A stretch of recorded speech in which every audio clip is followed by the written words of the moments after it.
in Smash!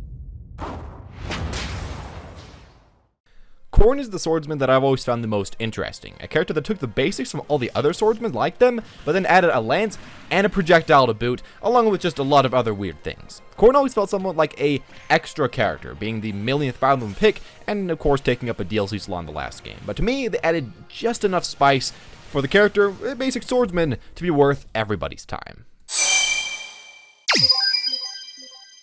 Corrin was an extremely powerful pick in the last iteration of Smash, a character with range, safety, and overall, lots of utility, and while Corrin was never necessarily OP in any sense, they could be quite overwhelming in the right hands. In Ultimate, a lot of people thought that Corrin was just going to be straight up gutted like a lot of the other top tiers. From first glance, all their combos seemed to be gone, side B was useless, and all hope was lost for Corrin. But as time has gone on, we've realized that while Corrin isn't nearly as good as they once were, they still have a lot of potential. I'm sure there are a lot of other plain Fire Emblem Sword characters that maybe can take this spot as the best one, but for me, Corrin is still an interesting mix that just works in Ultimate, and in many ways benefits from the changes to this game's system just as well as the other Sword characters.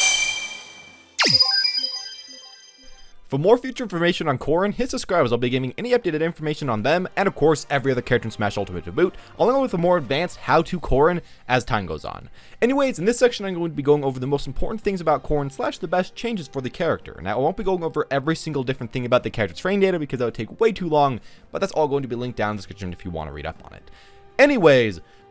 one of the first things you'll notice about Corrin is that they can now get into the air a lot faster and just overall play a lot faster, going from a 6-frame jump squat to a 3-frame, and as well getting a speed buff in the air and on the ground. Now this helps them catch up with a lot of the faster characters that they struggled with in the past, and overall makes the characters just feel like they flow a lot better than before. Another awesome thing for them is that their already amazing aerials are now even better. With the reduced landing log on these things, they, in many cases, become almost unpunishable when hit on shield or when spaced really well, and as well, just give them even more opportunities to just throw these things out over and over again. Add that to the fact that their bear now sends Corrin extremely far back, much more than before, and you got yourself a character with very safe and powerful moves in the air.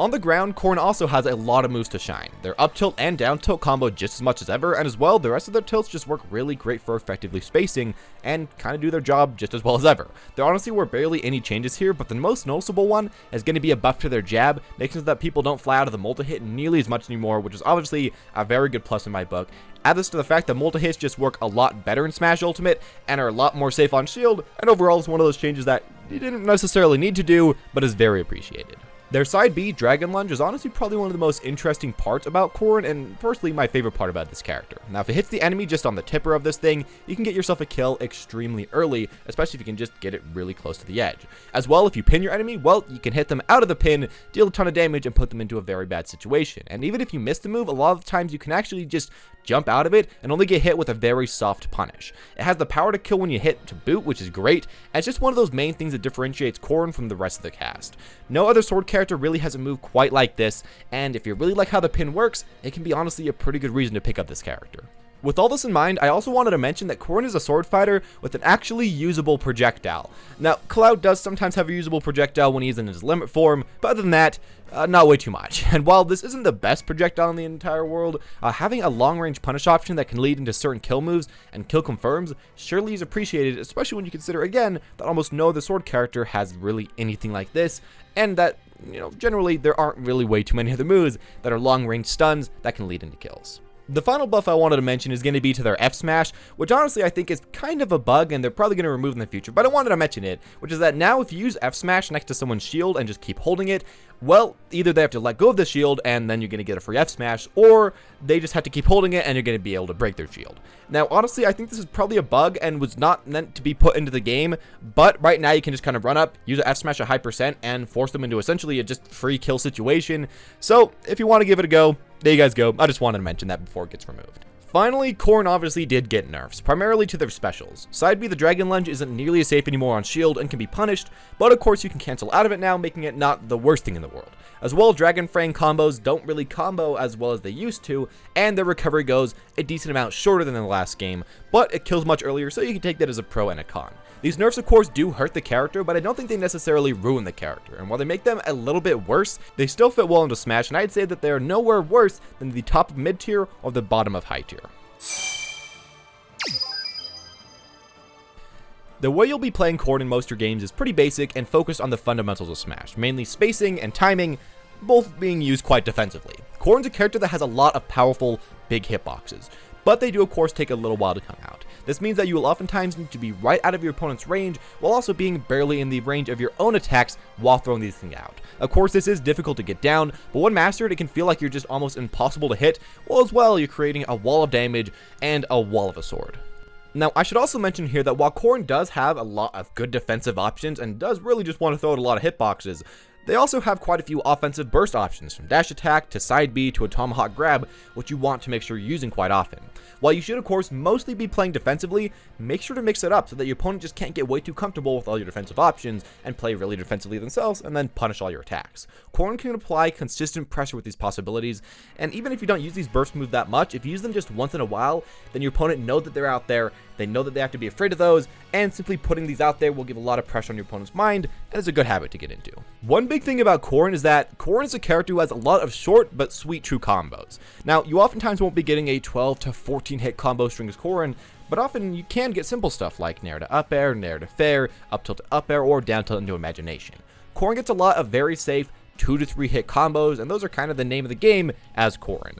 But there is also something else to mention here. When you hit your combos as Corrin, you will oftentimes be sending your opponent right above you, as that's kind of what her combos do. They work very vertically. And this is great for Corrin because this actually leads to Corrin's probably best part about the character, that being their juggling game in Smash. And this is made even better in Ultimate with the changes to air dodge, letting so that people can do it less safe and less often. So you can get people above you, use your up air, nair, and forward air to keep hitting them again and again, and while you might not be getting large combos, you can often get very long juggles leading to incredible damage, as long as you can of course read your opponent's limited options. Finally, I wanted to say that Corrin is also great at ledge trapping and okay at edge guarding in addition to their great juggles. Now this is great for Corrin as oftentimes in order to get out of a juggle, people will just try to flee to the ledge as a source of invulnerability. Unfortunately for them, you can then catch them with many powerful options like the 2-frame Dragon Lunge, or just hitting them off the stage with Dragon Lunge, using your neutral B to cover almost every single option, your amazingly disjointed back air, or even a forward smash under the ledge. Corrin just has a lot of ways to keep people off stage, or just straight up kill them in these situations, so of course keep a keen eye for when your opponent is doing this, and practice going off stage or ledge trapping as much as you can versus computers in training mode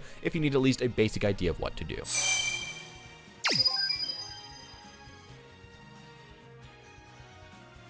Something that's going to be very useful to learn as Corrin in order to add just a lot of trickier to your character is going to be wave bouncing, which I'm going to link down in the description below to learn how to do. Now this will allow you to mess around a lot with your movement, both letting you change the way that you're aiming your charge shot and your lance, allowing you to change the timing a lot of your attacks and be very unpredictable. Now overall there's just a lot of trickery opened up with this tech, and it's going to be well worth your time to learn as Corrin, because otherwise Corrin's mainly just a basic fundamental character, but if you can add this to your game plan, it can in some cases be kind of hard to keep up with you. Finally, the main thing you need to learn as Corrin is going to be honestly the most basic thing you can learn in Smash, that being spacing. But I feel like this is much more important on Corrin than any other character, because Corrin's a character that can't just get up close range, that can't just spam attacks at melee range all the time. You have to learn the timing, you have to learn the range, and how to use everything close to the ground for minimal lag when possible. This, of course, is the most basic thing you can learn as a sword fighter, and will oftentimes just be learned through a lot of practice through a lot of games, but as well can be learned if you just try to look up the hitboxes of your attacks, or if you're just practicing in training mode. Now, without proper spacing, you honestly aren't going to find that much success as Corrin, so this should be one of the main things you focus on. Now, if you want to have full attention on this, that's going to be great, but as well, I think a lot of people have really no idea where to start, so what I recommend is mainly watching a top player and trying to learning what they're exactly doing. For a good example, I'd look up MKLeo's Ike. While Ike, of course, isn't the same character as Corrin, they play quite a bit similar, and learning how he spaces is just going to help you learn how to use your moves very well, add your spacing game up to the top level it can be, and from there, you can just have a lot more success as this character. And there you guys go, all the reasons why you should be playing Corrin in Smash Ultimate. Now, if you have a certain character you want me to cover next, comment that down below with hashtag that character name, WYSM, or Why You Should Main. As well, comment down below if you play male Corrin or female Corrin, and then if you see another person that already commented male or female, like that one. I want to see what the percentage of people playing each gender are, because I don't know, I thought it'd be pretty interesting to see. As always guys, thank you all for watching, hope you enjoyed. If you did, make sure to leave a like, press subscribe if you want to see videos like this in the future, or click at the top right of the screen right now for a card of more Smash Ultimate videos, specifically a video on how to play Marth. As always guys, thank you all for watching, hope you enjoyed, and as always, have a smashing day.